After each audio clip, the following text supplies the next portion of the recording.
Yeah? All right, hi everyone, how are you? Welcome to Con.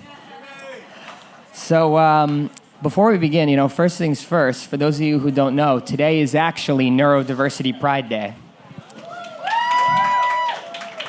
And the odds of that day falling on this event, on the opening day, was a 0.28% chance. So that's pretty amazing, right? So, today's panel is really called Neurodivergent Minds and also AI as an industry catalyst. And you're probably thinking, what do those two things have in common? And I believe it has a lot in common. It's really about rehumanizing creativity. And I'm someone who works in a product augmentation group, so I'm constantly exposed to digital innovation. And I think this is incredibly important. So I'd like for my panelists here to introduce themselves, tell everyone your role and your relationship to neurodiversity, be it professional, personal, or allyship. Sure. Thank you, Jimmy. I'm Nathan Friedman. I'm a co-president, chief marketing officer of Understood.org. We're the largest nonprofit focused on helping the neurodivergent individuals who have differences like ADHD or dyslexia. There's an echo for this sound people. We help millions of people a month with content, support, community, and other ways that help them thrive. We're excited to be here today because there's a lot of individuals who are neurodivergent. Our recent research shows around 53% of Gen Z identifies neurodivergent. And our research that we just launched today in partnership with Havas and others says that around 48% of the creative industry is actually neurodivergent. And most of those individuals, 75%, don't feel they're supported at work and cannot do the best creative output. So we're excited to talk about this today and the future. Hey y'all, I'm Rachel Lowenstein. I am a content creator who talks about being an autistic executive, creative, in advertising, media, and marketing. This echo's a little distracting. If the sound folks can adjust that, please.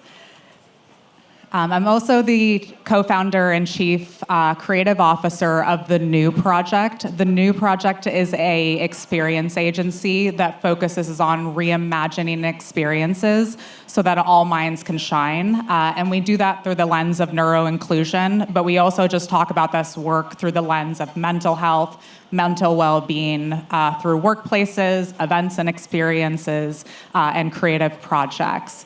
You can imagine why this is important to me. I grew up in advertising at a big agency and always really struggled to understand why my unique brand of creativity as somebody who is autistic felt so alienating and isolating when I'm a creative powerhouse. And I firmly believe that the neurodivergent community, especially the autistic community, is one of the most under-tapped and underutilized creative resources in advertising. And I'm Jamison Fleming. I'm the editor-in-chief of MM&M, which is Medical Marketing and Media. I've been here for about a year. But before that, I covered consumer marketing for about 9 years. But my personal connection to the topic is I have two neurodivergent sons. One is 7 and is autistic. And the other is 5 and is ADHD, sensory processing disorder, and severe anxiety. And so I've, the experience of a caregiver working, in corporate America and understand the needs that companies need to give parents, which is often a lot of your, middle management and executive level, and the grace you need to give those people as their caregivers of a generation that is increasingly neurodivergent. Yeah, well, I think I'd like to kick us off to talk about neurodiversity as not just ethical, but, a business imperative. And so my first question for you guys is, what systemic changes have enabled better outcomes, and has AI or any sort of supportive tools supported that? And, inclusion often stops at being let in for some companies. What does full creative empowerment actually look like in practice? Sure, I'll start. There's a few different lines of thinking that have to be connected here. One is that neurodiversity is the concept that all brains are wired differently, and that difference is normal. So if you leverage different technologies that help everybody, right, through the concept of universal design, you're going to help everybody, including neurodivergent individuals. So AI has really been an opportunity for companies to engage to take care of some of the remedial tasks that a lot of neuro individuals may struggle with. Such as capturing notes in a meeting while they're trying to pay attention and contribute, summarization of notes, or for me, as I said before, I often write back. A couple of my team members are in the audience, like really short, and they're like, "Why are you yelling?" And I'm like, "I'm not. I was just trying to real quickly get back to you." So it can read tone. So there's ways in which it augments and helps the everyday life at work.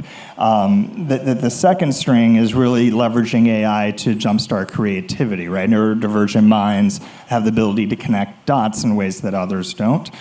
So how do we leverage neurodiversity, the independent thinking, the ability for people to come up with ideas that really have never been thought of before? And when we boil things down, if we arm people with the right tools, and particularly with AI, those individuals will be able to thrive. And I think the study that we did indicates that more people who are neurodivergent are using AI than neurotypical individuals. And so there is a lean in to try and jumpstart the creativity process. I think I'll touch on the point specifically around fully creatively empowering people. I think Nathan answered the AI angle really, really well. I always answer this question the same way when I get it on a panel or a talk, and it's a really radical statement, so I apologize if I offend you, but you can just listen to people. I think we are really bad at an industry at listening and understanding. Everyone works differently. We all think differently. We all work differently. And to think that creativity has one process, one approach, I think does not account for the diversity of all of our experiences, but all of yours as well. If somebody tells you that they need a quiet space to produce their best work and they don't produce their best ideas in a big, buzzy brainstorm, listen to them. I was a creative at WPP for a decade. I ran brainstorms. I would walk into those rooms not being able to generate a single idea in those brainstorms. I did all of my thinking beforehand. And a lot of people are like that. You might not be, other folks are. As leaders, as teams, you can just ask your teams a very simple question. How do you best give and receive information? And how do you like to do your best work? Really simple questions, but extremely impactful outputs, especially on the work that you're doing with brands and clients. And I'll just go a little deeper on what you said. I mean, I think it levels the playing field, because essentially, to your point that every brain is wired differently, because of the expansiveness of AI, everybody can use it differently and get to the same quality of results. And so it helps as a shortcut for every single person, but it helps overall level the playing field for every person in your organization. Yeah, well, Jameson, also I want to ask a question to you and open it to you as well, guys. But what role should media and marketing play in helping audience understand that inclusion is really a strategic advantage? As more brands develop programs targeted towards their customers or their internal employee experience?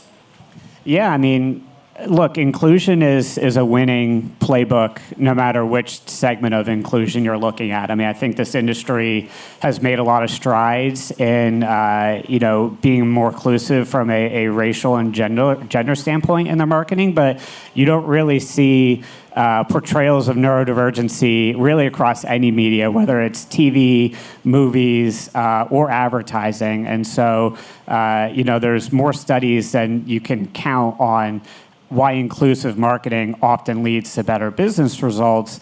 And this is one of those areas when you look at the stats of 53% of Gen Z identifies as neurodivergent. Gen Alpha is probably going to be even higher. And so, they're not only a massive customer base in the future for an opportunity of, a lifetime spend is through the roof for those people, but also the people with current spending power, me, the parent. My brand loyalty will go to anybody who can portray, accurately, what I see with my kids and what I deal in public sometimes when they have a meltdown. I've never seen that portrayed. It's always just, if a kid is melting down in public, it's probably because they're spoiled or they're rotten, not because they're, neurodivergent and, something triggered something and they're having, just a moment where they need help and not to be judged. That just doesn't exist in media or marketing right now. I'd love to build on Jameson's point about underrepresentation and misrepresentation, frankly. I led a program and a campaign with Getty Images that launched 2 years ago here at Cannes, and it was called Autistic Out Loud. And it was born out of an insight and, frankly, my deep frustration that when you search autism on any visual search engine, every single image that you see is either a stereotype or misrepresentation. Usually you just see young white boys. You don't see women and girls. You don't see LGBTQ+ people. You don't see people of color. So we commissioned a series of self-portraits from autistic creators. I was one of them, but we had about 10 others from various backgrounds, various lived experiences, taking self-portraits to represent their autistic identities. And I think that is a huge creative opportunity for brands to think about because, to Jameson's point, this is candidly a really overlooked and misrepresented audience. Think about the creative potential of that and the challenges that you can solve socially, but also the business growth that sits behind that.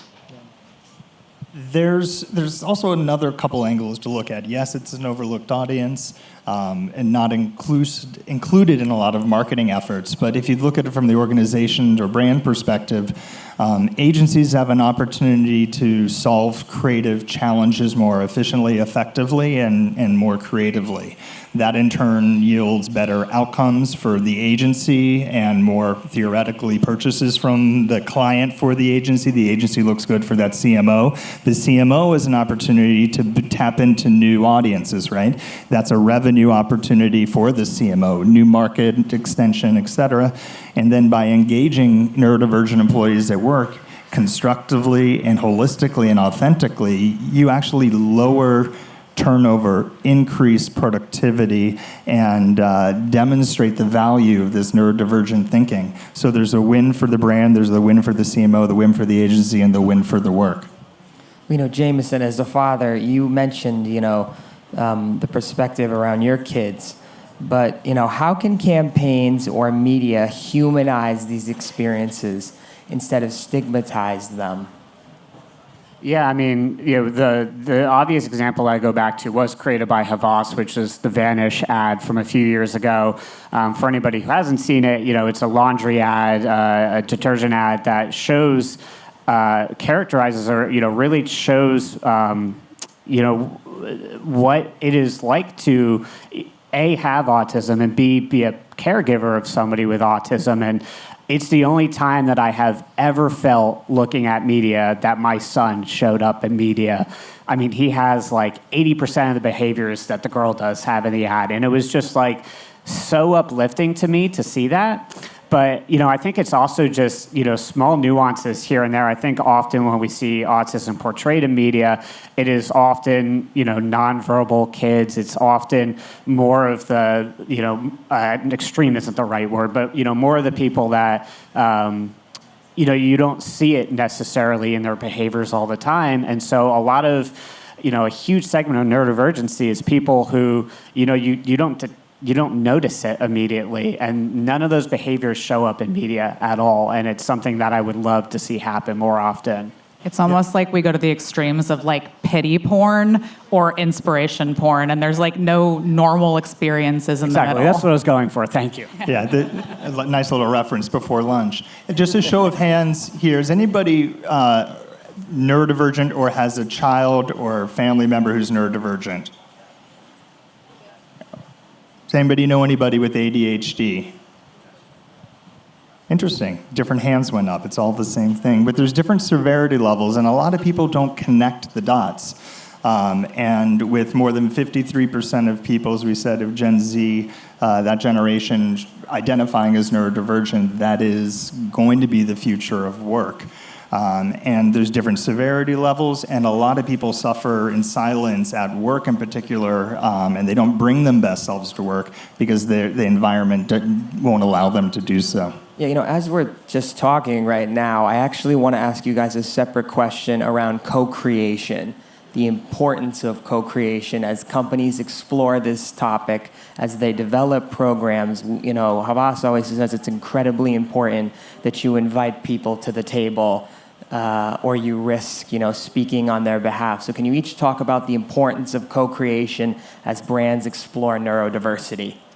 Yeah, I can kick it off. At the new project, it's myself and my co-founder, Meg, who's here in the audience, and we don't have any employees. Our business model is to have what we call accountability partners, and because we are both a for-profit and a nonprofit entity, most of our revenue goes into our nonprofit, where we hire neurodivergent creatives, entrepreneurs, other business owners, and we're working with them both to invest and fund in their businesses because a huge amount of neurodivergent people are under or unemployed because we work differently and employees are oftentimes ill-equipped to navigate that.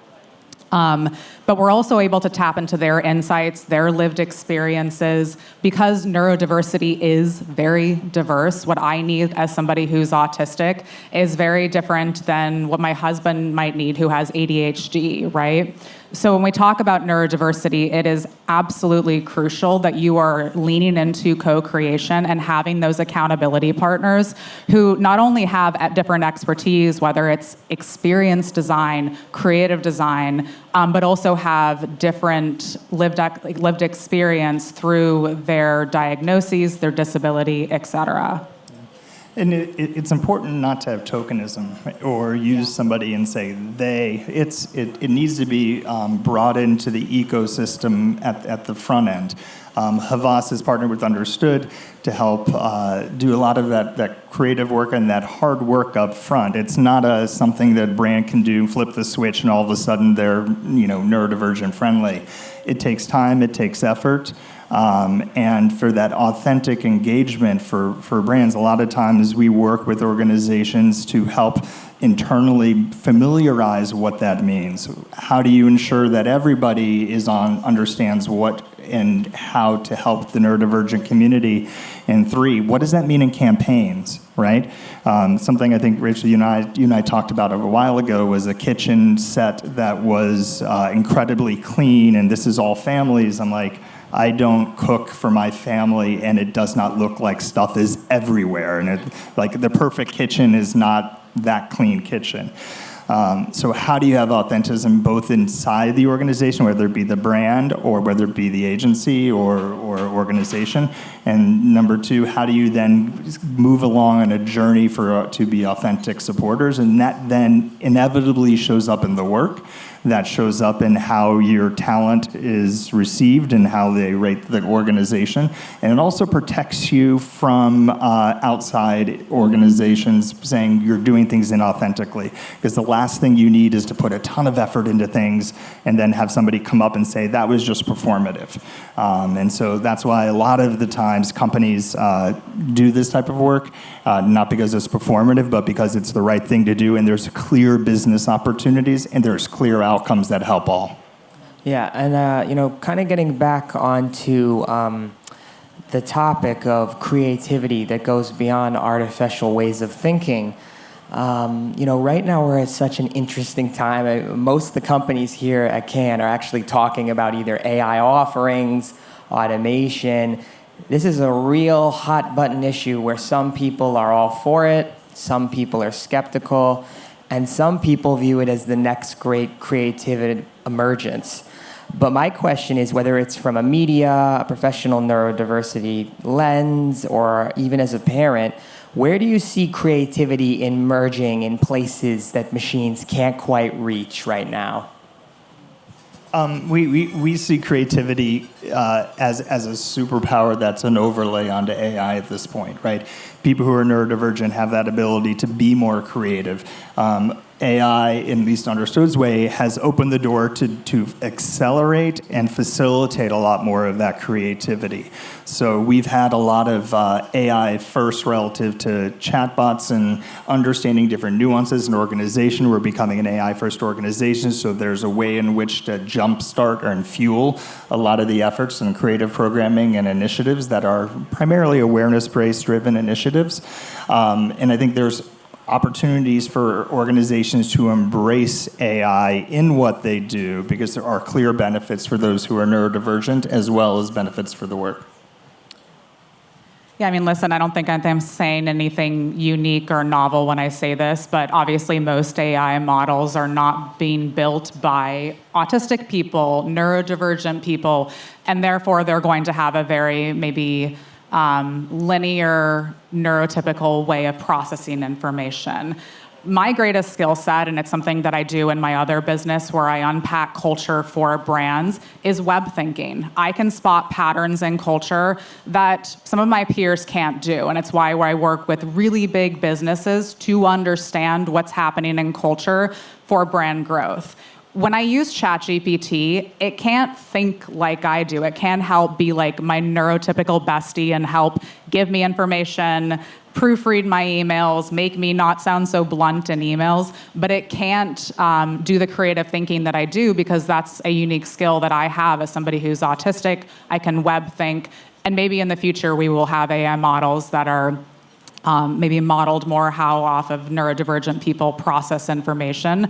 But it's part of why I think that neurodivergent people are so uniquely positioned with AI, because we just fundamentally think differently. So something funny, we launched a chatbot on our site a while ago, and we've trained it all on neurodivergent thinking. This is not for creativity's sake, but we asked it a question a user asked it a question and being like, hey, my child's having trouble knowing me. Can you give me a bedtime story?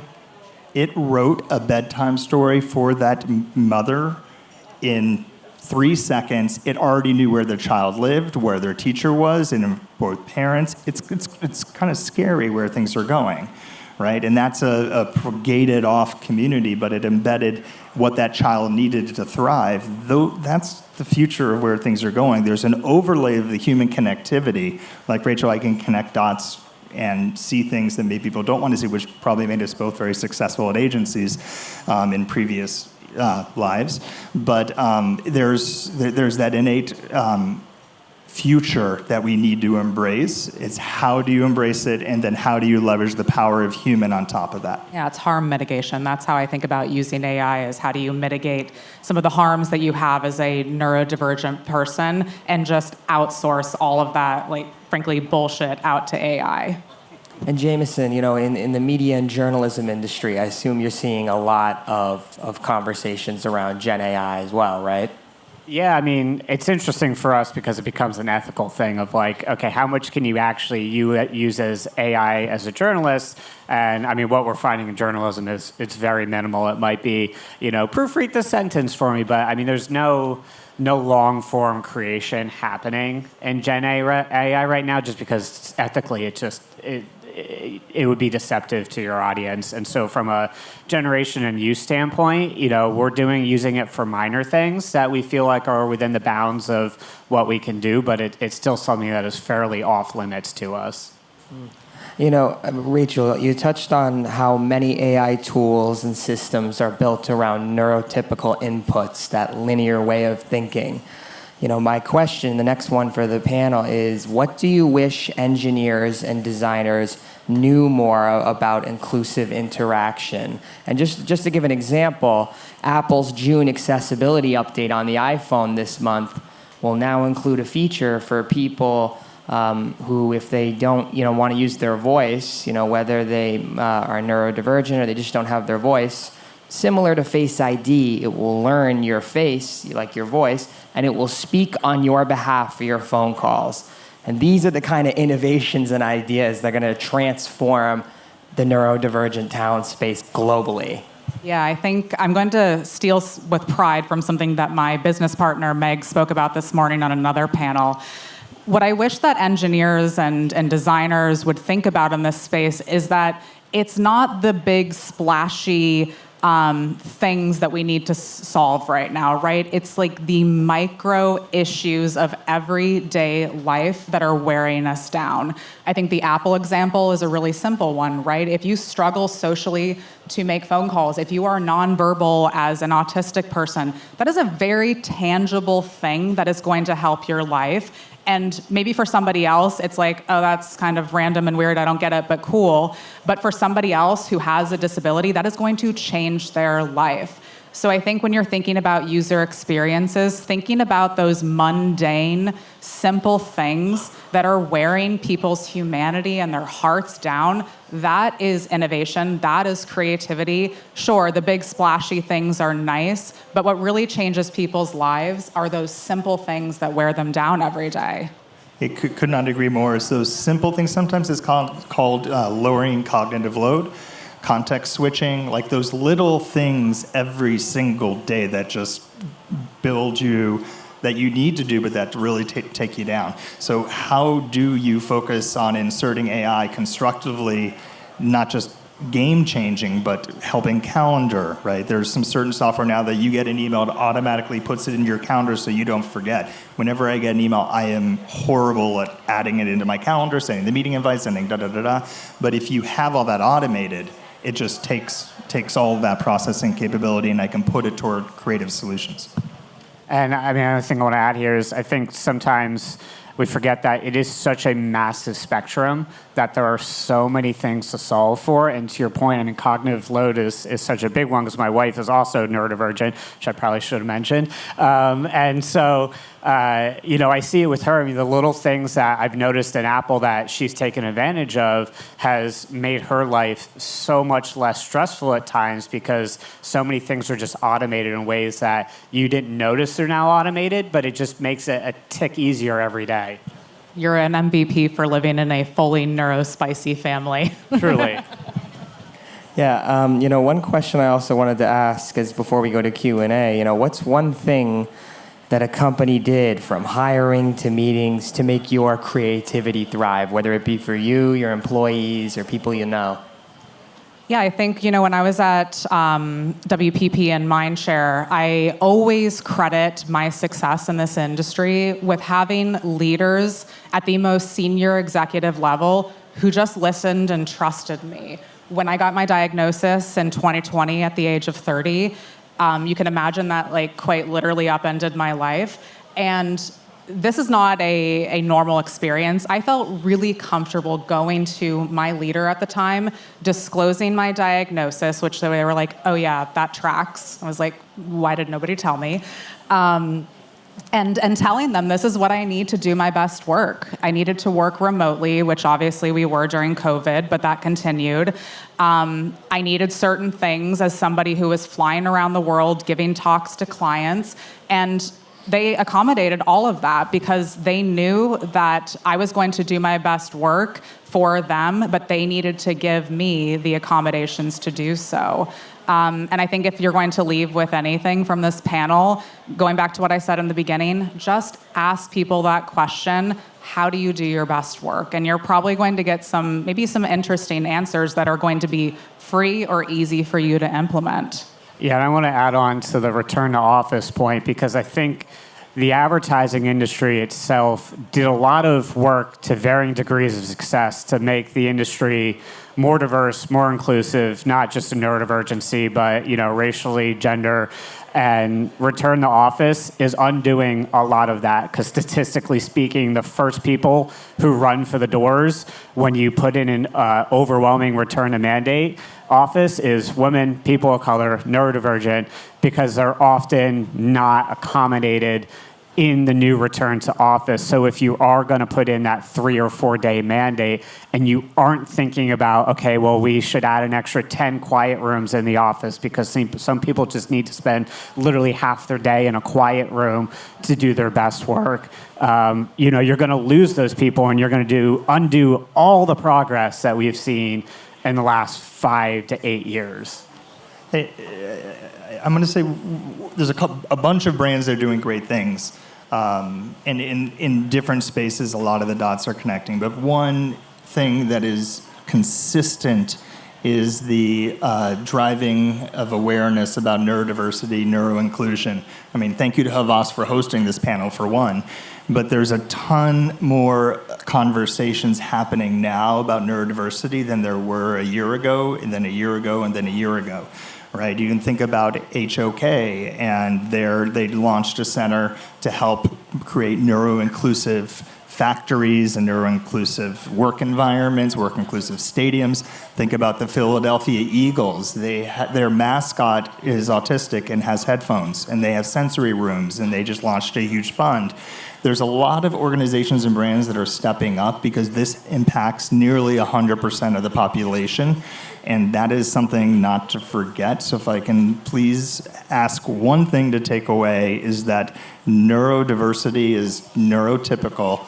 Everybody has the same capabilities. It's how do we each leverage each other for our strengths. Yeah, you actually touched on my last question before we open it up to questions. I was going to ask all of you, if you can think really quickly, what is your message to brands, agencies, decision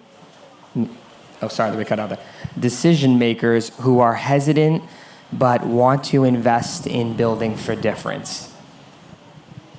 Do it. I mean, a bunch of the CMO panels I'm on with large Fortune companies. While we can't talk about what goes on behind the scenes, everyone knows it's required. Everyone knows it's the best thing to do. Everyone's figuring out how to do it. So do it. I mean, companies a lot of times are saying, we're for everybody. That is the fact. Do it. There's nothing else that just should stand in your way. Agree with Nathan. What I would say is that there's a term in disability advocacy called the curb cut effect, which a lot of you might have heard of. The point of it essentially is that when you design for the margins, the mean will benefit, right? How many of you get overwhelmed here at Cannes at any point during the week? Like mostly everybody, right? How many of you would benefit from just having a place to go breathe and catch your breath and not talk to coworkers for 5 minutes? Like everybody. So the point of asking some of those questions, of which I could ask a dozen more, is that neuro-inclusion is just about mental well-being and empathy and making sure that people have space to thrive and do their best work. As a little bit of a plug, the new project has a resilience room called Calm on the Croisette. It's right above the Dior store in the Givesley space. So if any of you need a space to breathe, it is there, it is free, it is open to everybody who needs it, and it is a beautifully designed space, so please do use it. And in Cannes, just look for Dior. Just look for Dior. And I think the only thing I would add is make sure that the people who are neurodivergent have a seat at the table in the work.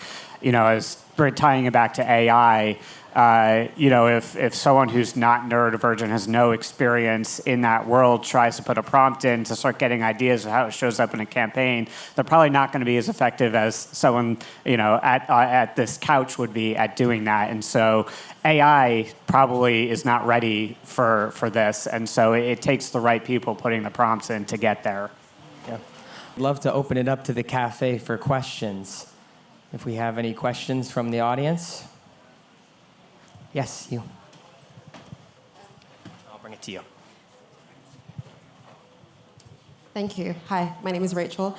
I just wanted to ask, for companies who do want to offer that support to their employees and do want to build that environment for them to feel comfortable enough to come forward and to share what their needs actually are, what are some practical ways they can do that? I think first and foremost, work with experts. We always advocate and say, don't tap into your neurodivergent employees and make them do that labor. Of course, if they want to be undertaking that, include them, bring them to the table. It doesn't need to be experts like Nathan and me. It can be anybody who does this type of work. I think getting a firm understanding of where you're falling short is really a good step, whether it's through a survey, focus groups, different conversations that you can have. There are simple practical things you can do, like have a dedicated SWIAT space that isn't used for meetings, isn't used for anything else. It is just a space for people to be. have agendas on all meeting invites, which just sounds like good business, but I never had an agenda sent to me until I started asking for them. I have a neuro-inclusive communications guide pinned on my LinkedIn page. That's like really practical stuff on just how to communicate with neurodivergent folks. I won't cannibalize any more time, but there's a ton of resources online that you can tap into that are free, easy, and extremely pragmatic. And building on that, there's really interesting work, not only about sending pre-reads, but what about meeting recaps? If you have Gemini Copilot, turn that on, that automatically sends notes, including questions. Does anybody need accommodations? Just making sure that ask is made and people know where to go to get them. And accommodations can be next to nothing. It could be moving a desk. It could be flexible time. It could be a monitor. There's a litany of things people can do at zero cost. And Rachel has that. There's u.org/work. There's SHRM. There's a ton of different guidelines out there just to get started. But getting started takes practice, and make sure that you set a realistic goal, not aim for the stars. And I mean, just on a small point, I think it's also sometimes destigmatizing the tools. I've been on so many calls that have the AI note takers for legitimate reasons. And almost every call, people mock like, "Oh, the AI note taker is here." That's a valuable tool to people, and you're almost mocking something people need, and you may not realize you're mocking somebody's need. It's an accessibility tool. Yeah, it's an accessibility tool, and so cut out the jokes on those. It's almost like that Will and Grace effect, right? Nobody knew about neurodiversity. People knew about it, but having people talk about it, being open about it, drives awareness, which reduces stigma. And that stigma is real, and that stigma needs to be addressed. Find any other questions? Yes. Hi, I'm Lawler. I'm actually a student going through a bit of a career pivot. And in the past, for interviews and applying to jobs, my mom and siblings and anyone has always been like, "Oh no, don't disclose that." So how do we feel about disclosing our neurodivergence in interviews now? So, first of all, disclosure is a personal matter, and it depends on the individual. So I would never advocate for or against. It's what's right for you. Number two, understand the corporate culture of the organization. You'll get clues from the process. Do they ask for accommodation? Is the job description 43 bullets versus the succinct manner? Do they, have other nuances, like they have an ERG or BRG? Are they speaking on the topic? Those would give you indications it's more friendly. There are organizations, unfortunately, that view accommodations from a legal perspective. And so you'll generally, through the process, get it like understood. You'll get a what to expect guide with the questions we're asking you before you come to the interview, because we're not trying to surprise you. Gotcha. We want people who actually can think through the questions versus get it on the spot. So those little nuances will help you. And I think just also look at Glassdoor. I mean, if you're looking at a very large company, there's probably going to be a review in there somewhere that references something on the topic. If it's like a 50-person company, probably not. But if it's like Amazon, I bet there's stuff in Glassdoor that'll help you. I think I would just add on, it's important to investigate their employee resource groups and see if they already have an existing disability group around that. That would give a lot more confidence. And honestly, you shouldn't work for a company that's not going to support who you are. So, do we have any other questions? No? Well, then we'll give our panelists a round of applause, yes? And thank you, Jimmy. Thank you. Thank you, everyone. Thank you. Thank you.